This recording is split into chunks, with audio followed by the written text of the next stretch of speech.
victory, deterrence, and attrition. With an adversary that has imperial designs, and an adversary that is whose headquarters are so far away from yours, its capital, is victory, decisive victory an option? We cannot do it alone. We cannot. And therefore, I think that in our modern world, where threats spread all over the world very easily, through the net, through terror cells, through the flow of, refugees all over the world, well, in this current world, we should cooperate more strongly than ever before. And therefore, I consider future cooperation between Israel and the United States of America as much more important comparing to anything we have in the past. Now, that leads me to my next question. There's a big debate in the United States about strategic priorities. And there are many, one hears voices all the time saying that the main priority for the United States is terrorism, Sunni jihadism. Reading between the lines of your remarks, that's not quite the same prioritization that I interpret you making. Yeah, you're right. I think that all nations on earth think in terms of trauma. And when you have a strategic discussion with someone, you should ask yourself, before the discussion starts, what is shaping trauma? For instance, in Israel is the Yom Kippur War.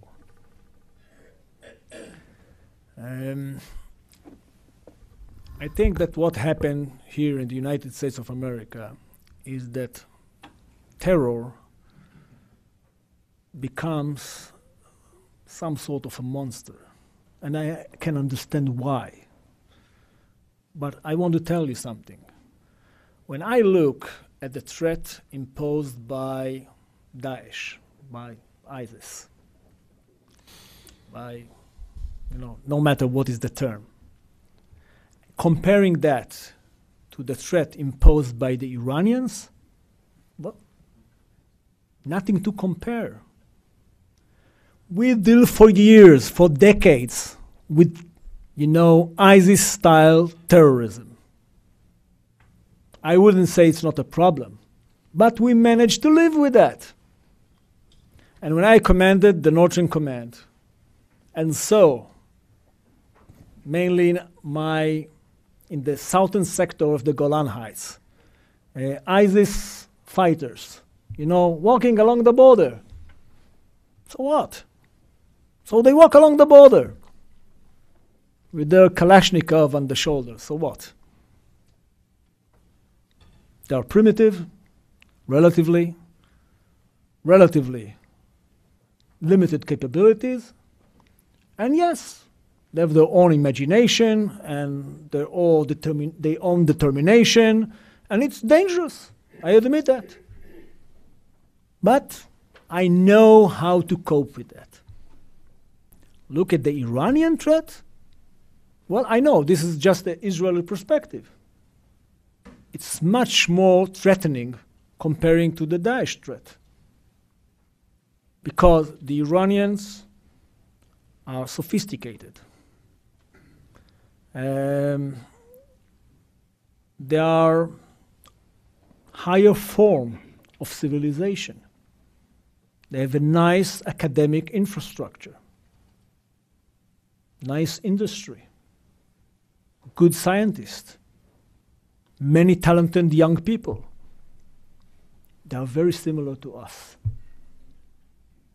And because they are similar to us, they are much, much more dangerous.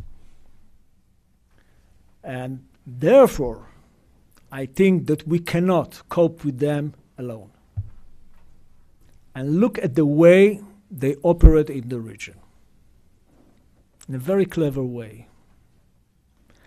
they try all the time to invest as less as possible. And if they have to invest, they prefer investing money, not blood.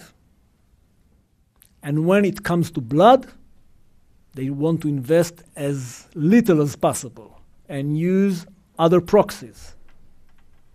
And if it's absolutely necessary to work with them, all right. So we should support them by military leadership, not but by warriors. That's the way they work. And